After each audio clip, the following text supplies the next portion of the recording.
Ebusia latest updates about concerning ye mame Akua Donkor ni wuo no ho ana mede eba besom. Me free mu sesi a dia me ka che mo say e bi nsi da de bi asi ntimi da ma pende me sim nim de oda ye bo amna no nkono me de e ba ko. Hi, let's talk GH rumors. And then the first time I must say over subscribe na wa click the notification bell no so say the any upload be about sabiti me aka na wa share e dey ma mestro so be share na wa like and so e dey ma me. Na ye mame Akua Donkor ene ye da sori ye yante asempa say ye mame aka nchine gu na ede ensem awerefo abeto eye Ghana man nyina ene abusua so na se update aba etre say abusua e demand se nkomo besre se eja ye be state burial ede ama ye mame Akua Donkor na enumu no na video bi circulate pa e wo social media etre say 2016, that is about 8 years ago ye mame Akua Donkor ebe kasae a wo kire se wo wu a sebi se wo kanchi no gu a aya yensie no ewo baby a yesie ye omampanyi dada late His Excellency Atta Mills ai wo kire a se baby a yesie no na ehwa a ana yensie ono so ama o ende enko achichi kra but say ufiri mu na ye ne da was state barrier ye ma o to say ye Me free mu sesi a dia me ka che mo say e bi nsi da de bi asi ntimi da ma pende me sim nim de oda ye bo amna no nkono me de e ba ko. Amna nkono no onko bo ye me de e ba ko. Ngana fo e ka me mo ati ase say sa amna nkono no me de e ba ko. Nti dia me ka che mo man no. ama me misa o wudin ankasa Akua Donkor ne yenim but woni abrofo din bia wudin an Akua Donkor na Me abrofo din na so na se me pe me kasa anti no enna me man fan soso enti no ma abrofo din ye asori din ya abrofo din no ye Veronica me na me din handkerchief e be pa Yesu anim e ma etuka mo no ade a me sun no ene ma ma ne hono bia nya kopo pepa me di handkerchief pepa de nim ama ne phone na twa kam ai busia ye mame Akua Donkor ana wo kasa se one woni kufi TV a wo kire mu se ai se wo wu a yensie no baby a eye omampanyi dada His Excellency Atta Mills yesie no abra okọ ne krechi no na a video ya ba be ka kosi se ye na busuafo nso ase omu demand se nkasa bi owawu di nka yehu omu nso mobo na nka yensie maami yemma ne state burial pa kese omu ebusu a omu esere maami Akua Donkor busua be kasa kese omu ka maami no papa ye bi a waye sisi a okọ ne krechi no say bia whether omu be ye busuani bi ana party na be yi obi in replacement of her ni nyina omu kan ne omo achire omo adwen bebra chesisi ade okopiem ewo ne fie eye na busua fie ewo adwati ade ho ayabrefo ankasa na yentie ebusua no ensem no emra yi pa na sa dia se mo die omo se eya ye omo passion bi a omo ntia se kura se e ba ne sen na sabi ma me obi ni na so na wotumi apetre awusa musu se bibi o ma na ma me Yesu say ja bibia nim ye fa nse bibi na emom won say wo bi ho a esi aya na entiase na eden kakra ba yesu say bibi wom de nyame na abeka na ye no kole ese bibi wom a eye adekoro no ebefi aba bibi ade di say ono anso nkra bia wu a o de nyankopon koda asundwi kwambe de befa so pi yo say ye tiwe onkonya we fia ha so ati ase ye onkonya we fia ha enti ba mo so sombo mayen osombo ma ye bebre obia nka se me so waja me so kama me nyina ni wada nte se o yiri pakasi osombo obia penasem de obeka bia ye obia sere oni obia tem so ati ase ne nkonya ofie se de tie bia no se nipa na ye ne sa na se so no an nkla bia se egu nsa nkonya so be dadi awo obia hu se na so de abato commission a so ye ne ni prepa an so ne family kwan so wo ne family kwan so won pa wọn so ọfẹ máa ń fa ní family akwa so nti mama de nkọ sin ko be kyerno nenso agya nke pa kyerọ se nkọ mfa nkyerno na agya etu akọtwere de akyiri nti ebo mpa ye se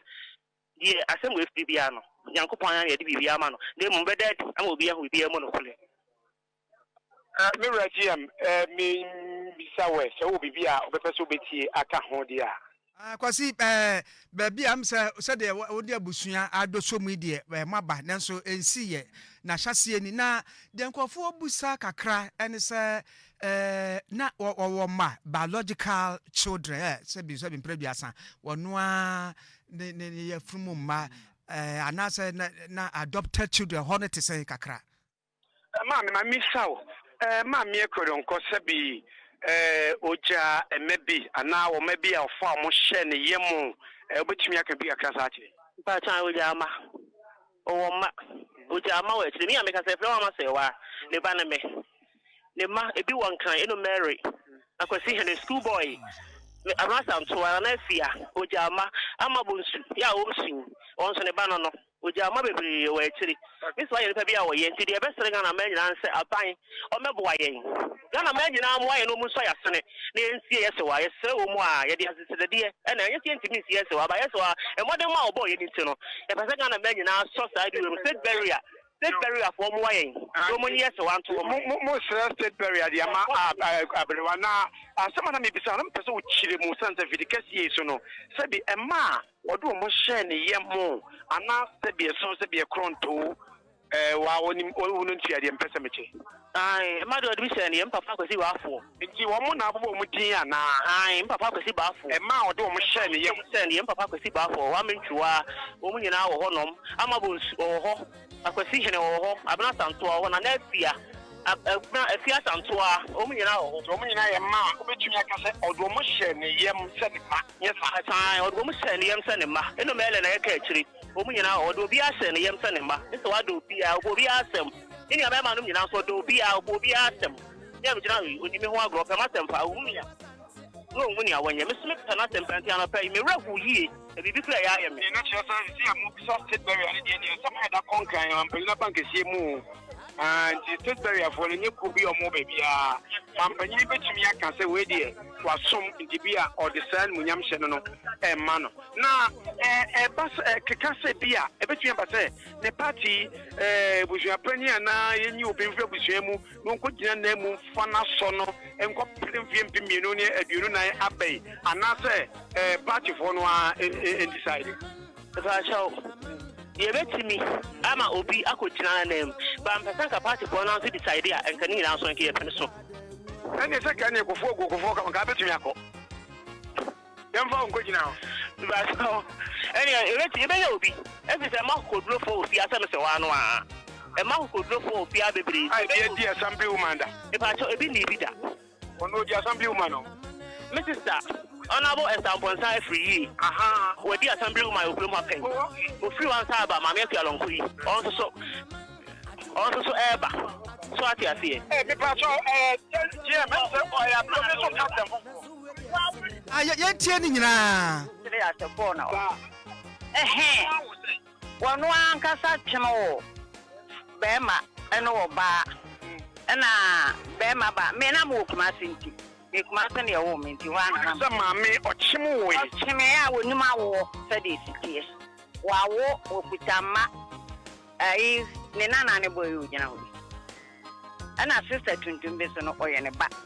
Eno no ankasa so ni nua wodi na chi akua ronko ndi na chi so ni nua no nkwara ni nya ye de be ka awo no ne de no Okay. Amon fie be say me was 77 oni no ha na epanyi ono a sa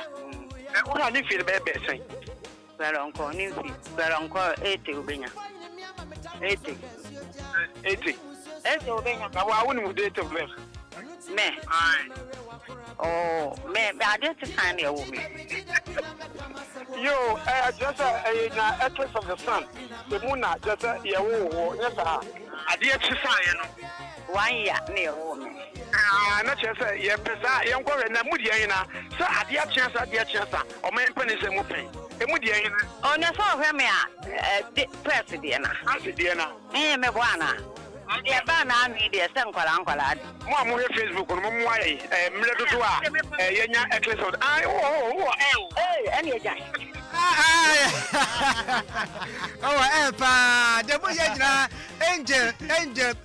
ya ba mabusu Tia na meka wo say any comment bi a wo no ye nim say ye mami wa be share a lot of memories with us. Ti any comment bi a wo no betimi eja e wo comment section ho e de amami abusua no ane yetie omanu masem abane ye mami akua donko ye obi a dodo na ne omunim se onim makra, but it is confirmed that ye mami wo ma bibre enti eno any update bi e be say free ho bia no sign e de baba besom mi din e de na ne akua santo.